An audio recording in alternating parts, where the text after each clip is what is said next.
3 ingredient வச்சு செய்யக்கூடிய 90s கிட்ஸோட favourite பால் ice எப்படி செய்யுதுன்னு பார்க்கலாம். அதுக்கு நான் இன்றைக்கி 1/2 லிட்டர் மாட்டுப்பால் எடுத்திருக்கேன். நீங்கள் பேக்கெட் பால் எடுக்கிறதா இருந்தால் ஃபுல் ஃபேட் மில்க் எடுத்துக்கோங்க. 5 to 6 டேபிள் ஸ்பூன் சர்க்கரை, 2 டேபிள் ஸ்பூன் கார்ன்ஃப்ளவர் இதை பாலோடு சேர்த்து நல்லா கலந்து விட்டுக்கோங்க. சர்க்கரை கரை வரைக்கும் பாலை கலந்துக்கிட்டே இருக்கலாம்.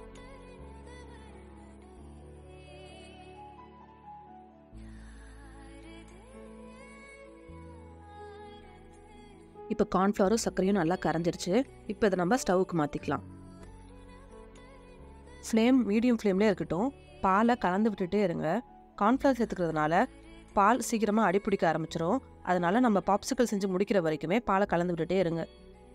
நான் இன்றைக்கி 1/4 டீஸ்பூன் வெல்லா எசன்ஸ் சேர்த்துருக்கேன். இது ஆப்ஷனல் தான். உங்களுக்கு வேணும்னா ஏலக்காய் பொடி கூட சேர்க்கலாம், இல்லை எதுவுமே சேர்க்கலனாலும் நல்லா தான் இருக்கும். பால் ஒரு 3 to 5 நிமிஷம் கொதிச்சாவே இந்த மாதிரி திக்கான கன்சிஸ்டன்சிக்கு மாறிடும். அப்போ ஸ்டவ் ஆஃப் பண்ணிவிடுங்க. பால் நல்லா ஆறணும். பால் நல்லா ஆறினதும் இந்த மாதிரி ஐஸ்கிரீம் மோல்டில் ஊற்றிக்கோங்க. உங்கள்கிட்ட ஐஸ்கிரீம் மோல்டு இல்லைனா டம்ளர் கூட யூஸ் பண்ணிக்கலாம். இதை ஃப்ரீசரில் 6லேருந்து ஒரு 7 மணி நேரம், அப்படி இல்லைனா ஓவர் நைட் ஃபுல்லாக வச்சிங்கன்னா ஒரு சூப்பரான பால் ஐஸ் வீட்டிலே ரெடி. நீங்களும் இதை வீட்டில் இருக்க குட்டீஸ்க்கு செஞ்சு கொடுங்க. அவங்களுக்கு இது ரொம்ப பிடிக்கும். உங்களுக்கு இந்த வீடியோ பிடிச்சிருந்தா வாஹிஸ் பேஷனை சப்ஸ்கிரைப் பண்ணிக்கோங்க. தேங்க்ஸ் ஃபார் வாட்சிங்.